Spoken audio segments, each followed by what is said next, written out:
Welcome back to the D.H.E show, where we talk about building empires without sacrificing on bedtime stories. If you're new here, welcome. Every episode, we talk about 2 to 4 things that you can do today, steps you can take, tips you can implement into your business to start having success.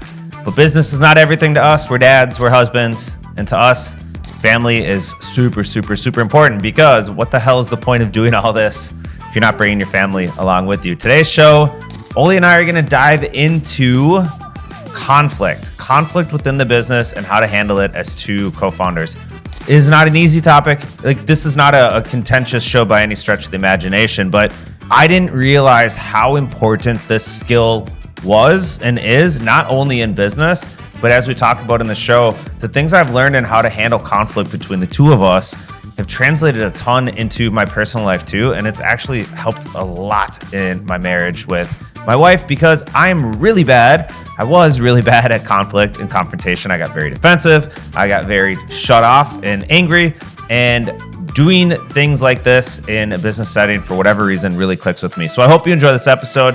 Please, if you could do us a huge favor, if you could leave a rating or review, we would absolutely appreciate it. We don't run ads here. We only get the message out through word of mouth and from hearing, from fans like you guys on what we're doing good and what we're not doing good on. And, it's our way to connect with you too and just understand a little better about, hey, did we hit the mark here or did we kind of screw up on this episode? So please leave us a rating or review and share the show. And without further ado, I'm just going to jump right into the episode. Here we go. Matt, yesterday we had a very interesting discussion, which we have these discussions frequently, but we butt heads a lot in a positive way. Would you agree with that? Yes. And what do you sometimes, what are your feelings when we butt heads? Do you just want to, reach for the phone and smack me, strangle me? Honestly, talk to me about that, because I'm curious. Honestly, here's my real feeling when we butt heads. I am internally, I get this feeling in the pit of my stomach, and it's because I don't always know how to explain what's in my head into other people's heads, and I get very self-focused on fuck, I'm not getting through how I mean to get through, and it drives me fucking nuts. That's what I feel. I never am God, Ole's stupid or not listening or Ole's doing. No, it's always me. I always feel my own angst. Well, it's funny to hear you say that, because in my mind, right, like I said yesterday, I forget, I was driving, you and I were having a conversation, and something came up. I can't remember exactly what it was. We're talking about demoing at a 5K, yes, at a run. And you were challenging me, and you were legit challenging me, and I could hear it in your voice, that disappointed dad type voice, why are you talking about this again? The point of this, by the way, is if you are starting a business, find someone that you can be vulnerable with and actually get along with, because Matt's challenging me. When I was in a previous role, I would have been go fuck yourself. I am the smartest guy. I'm doing this my way. And I think yesterday, we're having this conversation, you know what, Matt, my ego is telling me I need to double down, but the reality is you're actually right. You're right. And you have the best interest of Switchback, as opposed to Ole, who's got, we all have an ego, and all of us, our ego wants to protect us. That's just what the ego does. And it's been this amazing relationship for the last, almost 1 year. I think we're coming up on our 1-year anniversary, Matt, of we challenge each other a lot, but it's really good. And I think that's something that a lot of people are going to struggle with as a business. I mean, when you joined me in July, did you anticipate we were going to butt heads this much? I think yes, and only because we're trying to do something there is no necessarily playbook. It's not like you and I came into jobs with a job description and here's the roles and responsibilities and here's what you do every day. We're coming into this with, I think, which is always it's a recipe for butting heads. When a bunch of people have opinions, they're different. You're naturally, I think, just going to start to disagree with each other or have different opinions on how to do things. No, can just to give a little backstory so people are following where we're like what yesterday was. Ole called me, I don't know, in the afternoon and said, I really want to sponsor 5K. Like, we need to start. No, you sent me a text and you said, hey, can Abby get us a list of all the 5Ks and fun runs and all these things that we can be at? And I saw it and I was like, Abby's coming on to do marketing. Maybe she can get some fun runs and stuff, but like, where are we going with this? Which turned into that you want to demo at all of them, which is a great, totally fine idea. My point was just, is that the thing for Switchback? Are we a 5-run, 5K demo company? And if you're a founder of a company, find the Matt. Find your Matt, because Matt challenges me on these assumptions. Not my ego yesterday was like, man, Matt's being a dick to me, and like wanted to go into like the woe is me and, shame myself. But once I pulled myself out of it, which really, like, this whole discussion is a lesson in, self-improvement and betterment, right? Like, you need to be able to realize as a founder of a business, like, he's right. He's got the best interest. Because Matt's challenge to me was like, is that a prudent use of your time? Like, why are you going to go do that? And I think you said, Matt, you made a comment that was kind of the eye-opening piece. Where like, are you doing this just to be busy? And it was immediately, the answer was yes, right? Like, I feel like I need to do more. That isn't that's not how you build a business. Like, right? We could go stand out and hand out samples in front of a Twins game. Is that going to be the best place to get customers? Probably not. But it's a really interesting thing as you look to find a business. If you have a business partner, want a business partner, just realize that, like, these are the type of conversations that you need to be comfortable having. If you're not having these, it's probably not a good thing. Yeah, and I think it's important to understand you got to just be open and honest with each other. Like, when I'm having conversations like this with you, and you were really good at it, I'm still struggling at it, is like, I understand you're coming from a place of positive intent. Like, that's what you're always like, oh, dude, I understand. You're not attacking me. You're just like really trying to look out for me, but it's not what I want to hear, right? And if you don't have that level of understanding that the other person, like, where they're really truly coming from, that's where people just flick each other off and they quit and they just leave, and it's bad taste in their mouth, because some people are just assholes. But like, if you think someone's attacking you and they're just trying to help. Well, one of the interesting things was this morning, Matt, we were talking about our strategy for social media and what we're doing. And we're gonna be hiring someone in the next 30 days. But I said to Matt, I go, is that really who you want to hire? Because you always bring up, like, when you talk about this, you bring up these 3 things. And it wasn't like I wasn't trying to be an asshole to Matt. It was like, is that, like, are we making the right decision? It's asking the same question 5 times in 5 different ways is going to get you the end result. And what was cool about that was, Matt, your end result was yes. This is the right hire. Eventually, we need to get there. The reason I'm saying that is you need to have that. And I would agree with you, Matt. Like, it is funny how often you'll say something, and I'm like, well, F him. And then I'm like, well, no, he knows what he's doing, and he's looking out for the best interest of the company, not the best interest of just himself. And I think that's a I don't know. I'm blessed and I'm lucky, because I don't think there's a lot of people out there that are going to be able to be challenged the way that we challenge each other without having their egos severely hurt and go home crying. And I think you're 100% spot on there, that most people, I don't think, can have we're just not good at Crucial Conversations. Have you ever read that book? No. I mean, it's the number one book that my father-in-law recommended me, is like the best book that he ever read, and it was just, how do you have conversations? Wait, was that pre-marriage, or was that post-marriage? No, I think it was post. Yeah. Okay. Well. Do you want to have a crucial conversation with me, Jim? But we're not good at confrontation. Most people are not good at it, and most people get super defensive.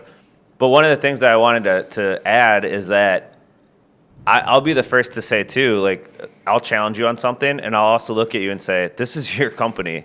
I'm just giving you my thoughts. You can tell me to fuck off and go do whatever you think is right. For what it's worth, this is my thoughts and my opinion on it. take it or don't. I don't, and I don't take that personally either. If you're like, yeah, great, Matt, thanks for your advice. I don't care. I'm going to do this thing. Like, I have to be able to accept that too. If I'm going to give out opinions and give out thoughts, I have to also be willing to take them and realize, like, at the end of the day, you make the call. It's yours. You go or not, right? No, it's interesting to say that because like there are a lot of our conversations. You have framed the conversation like, "Hey, this is your company. You do what you want." However, like, so you do a really good job of prefacing that, like, in kind of disarming the situation. But at the same time, I think a big piece of it too, though, Matt, is I respect you. I've given you a lot of freedom, right? You basically, I mean. Matt runs marketing at Switchback. There's no Ole in marketing. In fact, maybe it was like 2 months ago, we got into a big argument that we both walked away from after going to crush some Chinese food. But it was like, just stay out of the marketing. Like, I've got it. And I think that's a really cool lesson because you've heard me say this before in previous podcasts, and I'll probably say it until I'm 90 and dead. This company was going to be all Ole. And that's not how a business runs, and nobody wants to work for a company like that. So when Matt came on board, and like I'm like, oh shit, like this guy actually knows what he's talking about, and he can do this, and he can do this, he can do this. Why would you give someone a responsibility if you're not going to trust them? Yeah. And I think that's a piece like, I think I said to you this morning, like, Matt, all these marketing emails, I mean, I'm CC'd on them, which is nice because it keeps me in the loop, but I'm like, I don't worry about that stuff. That's Matt's realm. He has full autonomy to do it. And I think it makes us, I'll call you out if I think something's stupid, but I think it has to, I think that's a crucial piece. And the other piece that I just want to throw this out there, like, I hated I really didn't like conflict a year or 2 years ago. It really made me uncomfortable. Matt, what has made me more comfortable with conflict? 12-step? You always put me on the spot. I never get your questions right. No, because it's kind of a trick question. Conflict has made me more comfortable with conflict. Yeah. You and I having conflict with each other has made me so much more comfortable not being afraid to be like, hey, man, like, this might hurt. This might piss you off. But I got to say, like, this is what I'm feeling. This is what... You know what's kind of ironic about this, too? Is I'm horrible at conflict. But being able to just honestly express like what I'm thinking and how I'm feeling has helped so much in my marriage too, with being able to talk to Amanda about things that I used to just like walk away or not want to talk about. Whereas now, like, I'm really bad. I get defensive, especially with her, really bad. But these conversations with you and I has translated a ton into the home life too, which I think is kind of cool. Yeah, that is really cool because a lot of times, right, it's your home life. I feel like the work life makes home life worse for most people because they bring it home and they're frustrated. Whereas in this situation, it's cool to hear that, like, the conflict and the discussion. One big piece that I think is really cool is, like, the company I used to work for. Their version of conflict was like an accountability was, I'm going to stand up and I'm going to make you feel like shit in front of an entire group of people, and to the point where, like, you're probably going to go cry because we just ridiculed you. That is not conflict. That is not leadership. That is not accountability. That's just being an asshole. Matt and I don't say things to hurt each other's feelings, right? That's saying something just to hurt someone. That's being an asshole. Saying something to be like, hey, like, I know you thought that was a great idea. Can we try this, or can we try this, or we can do this? That's actually like the kind of baby steps into conflict, and that's where real business progress is going to occur. I think can I throw out a couple things? Yeah, no, absolutely. Because I'm glad we're having this conversation. I'm going to pivot it a little bit into a different direction. I think so often conflict arises, especially in businesses, because people are just not clear on where you're going and what needs to happen and who's doing what.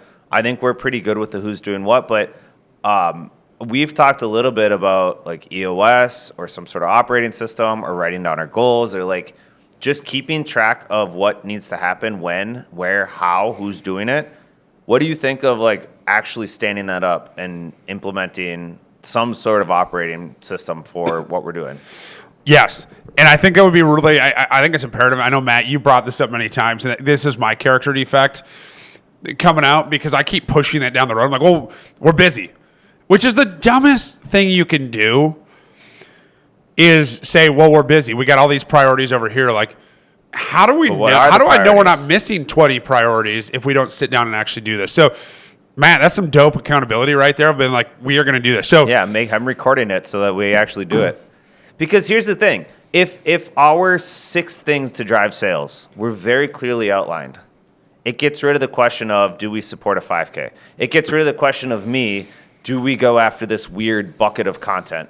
Like, if we're really clear on where we think we need to go with the business, and we say, like in EOS, you make big goals. They call them rocks. It's a quarterly thing. And for 90 days, you're only focused on like 6 to 8 things. That's it. All the rest of the shit, just leave that to the side because you can only do so much. It keeps the business at least going down a path. Of course, you pivot, you change, things come up, you change direction. Yes. But if you've got a really good path for where you're trying to go over the next 90 days, I think it keeps everyone moving together. Yeah, no, I would absolutely agree with that. And I think, Matt, either end of this week, early next week, let's carve out 4 hours and put down all of these ideas and get those up there. And then we can bring it back and talk with our listeners about it. Like, real time, what are we doing? I think, I mean, for those of you that are listening, I mean, Matt's been talking about this for 3-4 months. And I know you've heard me say this before. Someday we're going to be able to explain to you what has been going on. It's been a little bit of chaos. I have been kicking that can down the road, and I'm here to say, like, I haven't just been kicking it down the road because I've been focused on co-packers and all this stuff. I think I've also been kicking it down the road because it's tough. I mean, it's what you just laid out is not easy, and it requires an immense amount of concentration, immense amount of work. But I think that will be a huge asset, Matt, in us getting to the next level at Switchback, going from, awesome, legit company to awesome, enormous, legit company will be when we get on the same page with that type of stuff. What if people think you're listening to this going, well, I don't need that. We don't need all the structure and process. We do it our way. Yep, totally get it. But imagine, like, when I was at Target, there's 70 people, category managers, senior buyers that are running categories. What if we all did our own thing our own way? And we all went after different initiatives, and we went after different products, and we had different messaging, and we were doing what we thought was right, and we were driving business. But imagine if you walked into Target and you had 70 different messages in each category. Or if all the vendors are getting told different stuff from all the different people because there's no central process, there's no central system, there's no central strategy on what we want to stand for at the end of the day. Do you know what I mean? Yeah. Does that make sense, that analogy? I think it makes immense sense, and it made me all of a sudden think of, like, why have I been avoiding putting this shit up on the wall? It's the same, the brokerage that I'm in. I've been trying for 2 years to get him on EOS or some sort of thing, and he won't do it because he says, well, I just need to go do my thing when I do it. I'm like, yeah, I totally understand when it's just you. Fine, do it that way. But you got 4 people on your team. How the fuck are we supposed to know what you're doing and where we're going if we have no idea because every day it's different? Well, I also think about when you sit down, you put all these big goals up on the wall, and you say, this is what we're focused on, and these are our goals for the next 90 days. It makes it very real. Right now, if January sales are 100% of what last month's were, it's very easy to say, hey, man, great month, high five on the way out the door on the 31st, and the rest is history. But did we actually do, it's great that sales improved, but did we do all the other little things? Are we? And I think that's the piece is probably why my subconscious is like, don't do it, is because it makes it so real. And now I'm not just like, as long as sales go up, I'm a success. But like the moment we put these goals up there, if we don't hit those, then I'm going to start to get frustrated, right? Well, and even in EOS, the percentage, I think the percentage of success for achieving the rocks, the big 30 or 90 day things, I think 80% is considered great. So like you're gonna miss. You're gonna put stuff up there where you're like, that didn't do it. Or, oh man, we just didn't do that thing. We ran out of time. We didn't have resources. We didn't have people. But Yeah. But at least you're all as an organization focused on where you need to go. If like I've been really bad at getting the blog posts up every week. I haven't done it for the last 2 weeks. Why? Because I've been doing all this other stuff. If it was, hey, SEO is super important and you've got to have the blog posts up every single week, guess what? I would be doing every week. But even like me personally, if I don't know exactly what I need to be doing, it's the same thing. I'm looking like just staying busy doing shit. You know, Matt, I'll toss something else out there. And it's kind of an interesting thing, and I'm throwing this out there so I can be held accountable by you and by everybody else for this. But I came from a world where it was, my only job was sales. Mm-hmm. It was only reach out to people, and reach out to people, develop a relationship, try and sell them insurance. One of the struggles that I have is in my mind, in unwiring this, it's tough. Is in my mind I default to what our discussion yesterday was. What essentially it was sales, right? It was how do I go sell. You said something that really just smacked me in the face, like blog posts. Why don't I spend? I've got a lot of ideas and a lot of things that I think of. Why not take some of the stuff and write a blog post? Spend an hour, 2 days a week writing 2 blog posts. What would that do for our company versus me trying to reach out to dipshits on LinkedIn that are never going to respond? Right. It's just a smack in the face. Like if you're watching this or listening, I feel like an idiot right now because I just totally missed the last 6 months in terms of integral growth and what we could be doing because my mind was so hardwired on what I knew in the past. Yeah. And getting this on paper and writing it down and having I like EOS. I think it's the greatest thing for small businesses. I think it's great for large businesses because it makes you have these questions. You talk about it, and you talk about it every week. Have we ever had a weekly, actual status meeting? Where are we at with X, Y, and Z? Give me an update. Now, we see each other all the time, but do we ever formally hey, here we are, this? No, but mark my words that when we get to the point we're doing that, we have a bunch of employees because we're just blowing up the seams. I think even 2 people, you should have a formal. No. I'm not saying that, but I'm saying right now it's really easy, Matt, because you and I, we can have these discussions. The thing that I am really keen on is I think the biggest thing that we can possibly do between you and me is when we have employees and we're going to do a weekly meet, what are we working on? Make it relevant and make it prudent to them, right? Because I go, when you said that, my mind goes, ugh, because of how many corporate bullshit meetings you sat in where it was just the founder, the head of the division, whatever, just want to hear themselves talk about how great they were. Yeah. And nothing got accomplished. Do you know, my approach with those has always been, I don't want to be the one talking. So I'm ripping on the food brokerage right now, but I'm going to do it. Case in point, the guy who owns the company, when we had our weekly, it was every 2 weeks. He would talk for 45 minutes about all the things he's working on, and we'd sit there and listen. It's dude, I'm not a fucking desk jockey. I know more about the food industry than you. No, maybe not more. Well, yeah, I probably do. Leverage me. Let me do stuff. Let me talk. You brought me on to be a part of this team and a leader here, not to listen to you lecture for 45 minutes. So at Target, when we'd have our weekly statuses, they would be 2 hours long. We had this thing called DBAM, Developmental Business and Action Meet. I don't know what the hell it stands for. 3 hours. It's 3 hours long. Holy crap.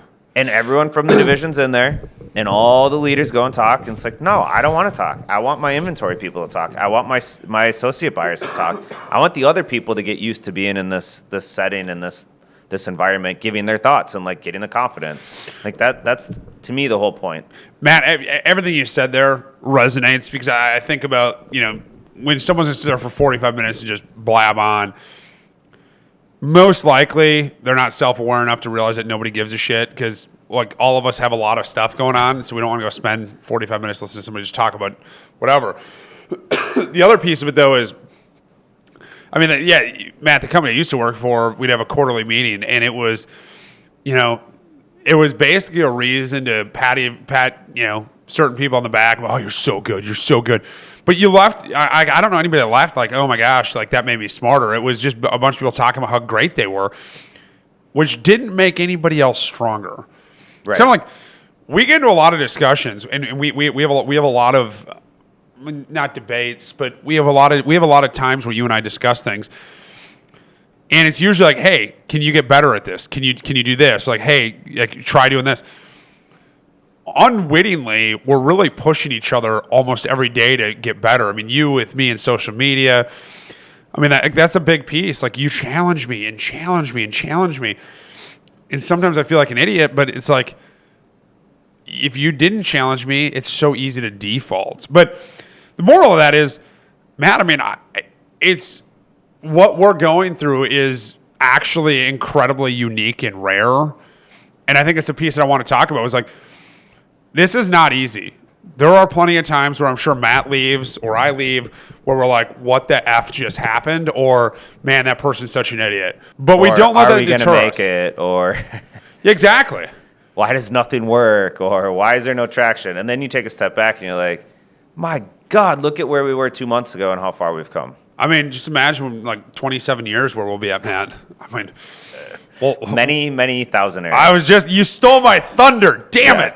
Many thousand errors. But no, I'll end up with this. Like, I've got a very good friend who is a business coach, consultant. And I was talking one day and I was telling him about Matt because he was asking me, like, you know, I see this other guy posting about this stuff. McKay is a co-founder. You know, we're talking about this stuff. And I go, you know, like, there are a lot of days where I just, like, we butt heads and I get really angry. And he looked at me and he goes, Ole, he goes, you're lucky. And I go, what do you mean? He goes, if you can butt heads and respect the other person and push each other to become better, he goes, that is a great thing. He goes, if you have a yes man working for you, he goes, your company will never work. And I've reflected on that a lot of like, right, the unknown with Switchback, who knows, but the experience so far, like, it will forever change how I lead or am a part of an organization moving forward because I now get it, something that I didn't get for the first 17 years of my career. Love it, man. I think this is helpful stuff. And like, the only way to get good the only way to get good at conflict is to have conflict. The only way to get good at leadership is to practice leadership. The only way to learn things is to, you know, talk to other people and see other ways of doing it. And don't assume that your way is the only way and the best way. Yeah, Matt, that couldn't be a better comment. Don't assume that you are the best at it. Like, just continue to learn. Nice. I am hungry. I'm gonna go get Chinese food. I'm going to have lunch with my daughter. On this? Yes, your lunch sounds way more fun. Peace. All right, man. See ya.